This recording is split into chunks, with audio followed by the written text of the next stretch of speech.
50% dos servidores do Tribunal Superior do Trabalho já podem cumprir o expediente em casa. É o primeiro exemplo no serviço público de uma tendência já muito comum no setor privado. Segunda-feira é o único dia em que Vanessa trabalha no tribunal. Vem só para pegar os processos.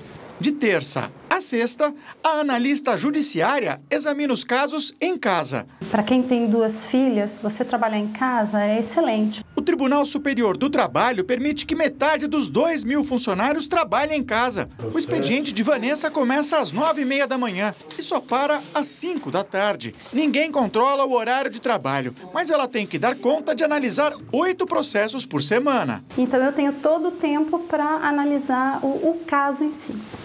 Então, eu acho que isso, para mim, foi muito melhor. A produtividade aumenta consideravelmente. Desde 2011, a Justiça Trabalhista reconhece que trabalhar em casa mantém o mesmo vínculo entre patrão e empregado que o trabalho convencional em um escritório. Mas esse tipo de situação é tão recente que ainda restam muitas dúvidas quanto ao controle de ponto e à produtividade. Por enquanto, o que vale é um acordo entre as duas partes. É preciso saber quem arca com as despesas de telefone e internet, por exemplo. Programas de computador podem ajudar a controlar o tempo em que o funcionário fica no sistema da empresa, mas não há detalhes na legislação sobre como se deve estabelecer o horário de trabalho, nem a quantidade de tarefas que o funcionário deve realizar. A criação das fábricas, ali no final do século XVIII, você tinha o trabalhador doméstico, que precede o surgimento do operário e tal. É interessante como o capitalismo recria formas de produção pré-capitalistas e tal. Bem, agora, com relação à empresa, ao setor público, aí é um problema, né? Por exemplo, está se referindo ao TST, ao TRT, aos tribunais regionais do trabalho, ao Tribunal Superior do Trabalho. Eu acho que as pessoas têm de estar lá, né? Quem vai procurar os funcionários vai ao Tribunal Regional do Trabalho ou vai à sede do TST em determinadas circunstâncias e tal.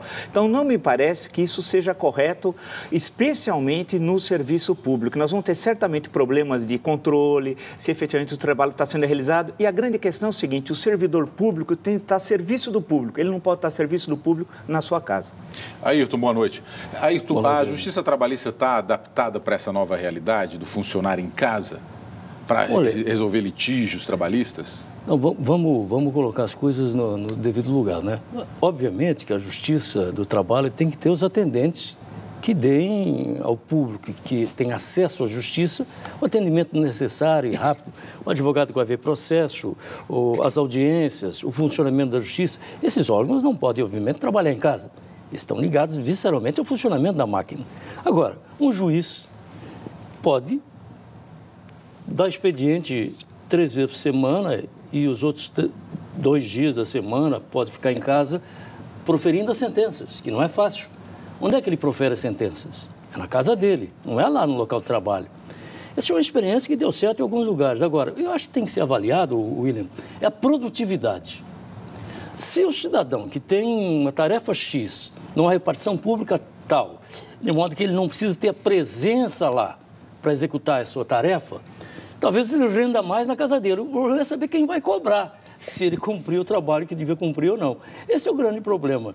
Eu defendi durante um tempo, quando eu era deputado, uma jornada única para o funcionário público, especialmente em Brasília. Porque era curioso.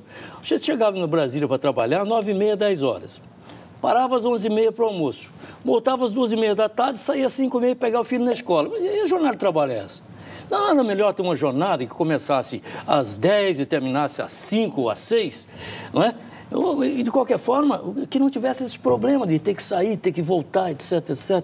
De qualquer forma, se garantido for a produtividade do funcionário público, não vejo por que, na função dele, que possa se deslocar para a sua casa, o seu trabalho, ele possa realizar o trabalho em casa. Já há o plantão à distância. Aqui na área médica de São Paulo, o plantão, nos hospitais tem que ter o plantonismo. O plantão não necessariamente mais, a justiça já aceita, precisa ficar no plantão.